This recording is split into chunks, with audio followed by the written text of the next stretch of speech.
بسم الله الرحمن الرحيم.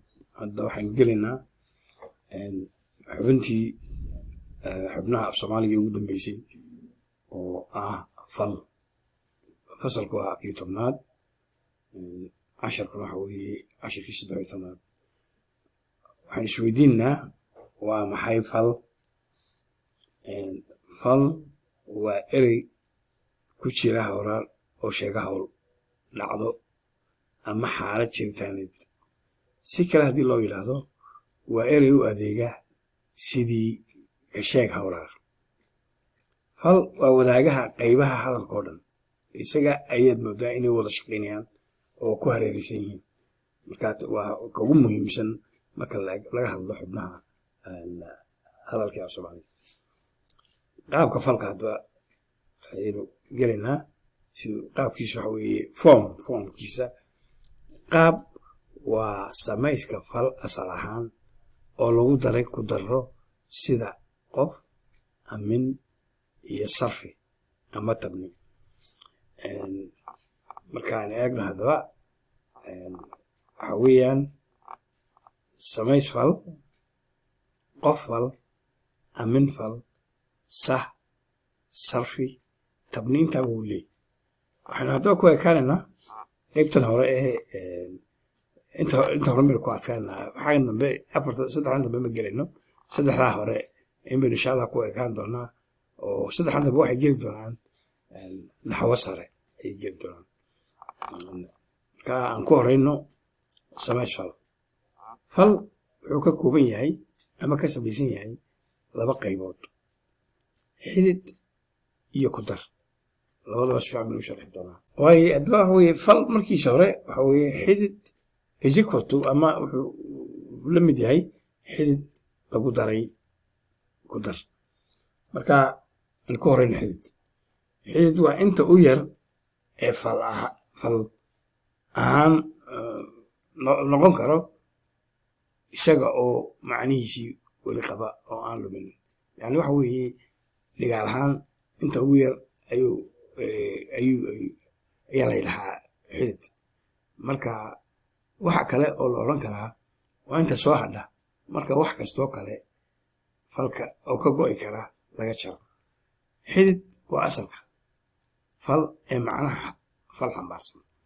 tusaalayaal, wadadan bay u maraan dugsiga, qayb buu martaa, xinne ayuu marsadaa galka. hadda waxaad arkaysaa marka waxaanu eegaynaa xididkii ku dar. ku dar wuxuu noqonaya masala waxa weeye ku dar waa waxa aan falka marka hore ka mid ahayn oo hore ama gadaal lagaga darayo. waxaasoo u jooga qof, koowaad, labaad, saddexaad, mufrad jamco male, aminna shaqan iyo sah. hadda waxa weeye tusaalayaasha waxa weeyaan cad bay cuntaa, cun waxa weeye xididkii. iska fiirso, waa xididkii. taana waxay noqonaysaa ku dar, wax lagu daray oo u jooga qofkii iyo amintii. marka qofka imika wuxuu noqon doonaa qofka saddexaad oo la dig. taadaas aaduna waxa weeye amin xaadira oo joogta. dugsi ayaydu tagtaan. marka falkii wuxuu ka samaysan yahay cun oo ah xididkii oo lagu daray taan. taantana waxa weeye qofkii iyo amintii. taad waxay u joogtaa qofka labaad, waa calaamadiisa weeye. aaduna waxay u joogtaa aminta, waa fal xaadira. naaduna inuu qofkaasi qofkii jamca qofkii labaadoo jamca yahayba ku tusisa. marka intan hore waa asalkii falka ee macnaha xambaarsan. intan dambe xagga dambe lagaga daran waxa weeye ku dar.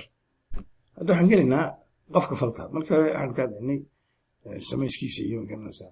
haddana waxaanu ka hadlaynaa qofka falka. soomaaligii waxa uu leeyahay sumado ku yaal ka muuqda oo u gaara qof.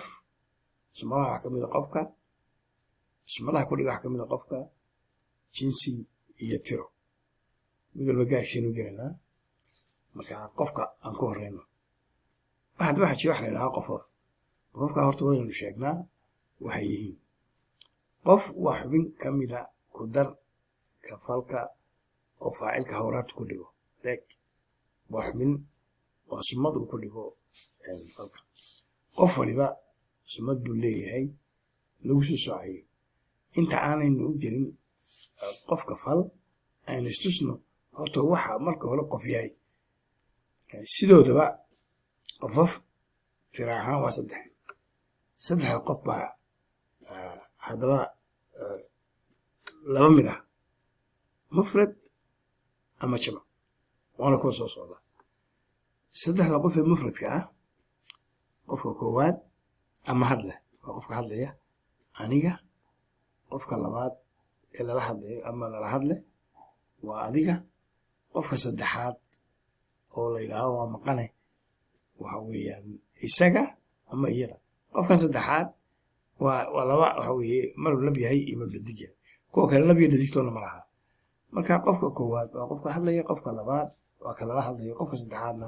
waa ka laga hadlaya ama waa maqane saddexda qof jamcoodu waa kuwan qofka koowaad ama hadle annaga ama inaga annaga waa marka aan qofka lala hadlaya ku jirin inaga qofka lala hadlaya ayaa ku jira qofka labaad ama lala hadle idinka qofka saddexaad ama maqane waxa weeye iyaga markan isaga iyo iyada jamcooda wuxuu isku noqonayaa iyaga su-aasha waxa weeye aan isweydiinaynaa falku ma muujiyaa qofka faacilka ah ee falay fal haa falku waa muujiyaa qofka ku darku ku muujiyaa tusaalayaal waydin tagtaan dugsi way tagtaa dugsi iyo annaga ayaa tagna dugsi saddexda fal aynu hadda ka hadlana waxa way tagtaan tagtaa iyo tagnaa faacilada hawraaruhu waa ereyada aydun agata ay iyo annaga saddexaasaa marka waxa weeye waxaanay kala yihiin qofka labaadoo jamca oo waxa weeye waydun waa qofka labaadoo jamca qofka saddexaad oo dhadig iyo mufrad ah waa kan waa ay iyo qofka koowaad oo jamc ah oo ah annaga sidaasay kala yihiin faacilada falalka hawraaruhu waa ereyada tagtaan tagtaa iyo tagnaa tagtaan tagtaa iyo tagnaa haddaba ma ka muuqdaan qofofka aynu kor ku soo sheegnay falalkan taasina isweydiina qofofkii ma ka muuqdaan falalkan haa falka hawraarta koowaad ee tagtaan aydun tagtaan falkii waa kan wuu ka muuqdaa oo waxa weeye taada waxa weeyaan qof sumadda qofka labaad baa ku taala waxa weeye waa taada marka labaad haddii aynu ku dardimka tiro ka hadlimayno oo naalaas tirada u joogta laakiin hadda calaamadda qofku maynu ku okaanana falka hawraarta labaad waa tagtaa isaga laftigiisa waxa weeye waa kan waa taadaasna waxaa loo yaqaanaa taada dhadigaanta marka waxay muujinaysaa labadan tood isku mid maaha midna qofka labaad baa iska leh midna waxaa iska leh qofka saddexaad ee dhadig marka dhadigaanta la yidhaha hawraarta u dambaysa falku waa tagna xarafkana ayaa ku tusaya in qofku yahay koowaad jamc ah nacdaasaa ku tusaysa oo qofkii ku sheegaysa inuu yahay ka koowaad oo jamc ah marka sidaynu ku soo aragnay tusaalayaasha qofka oo ah xubin ka mid ah ku darka falku waxa uu joogaa faacilka falka waxaan soo sheegnay calaamadahaasi waxay u joogaan faacilka falka oo waana ku dhigan yihiin sumaduhu falki laftiisa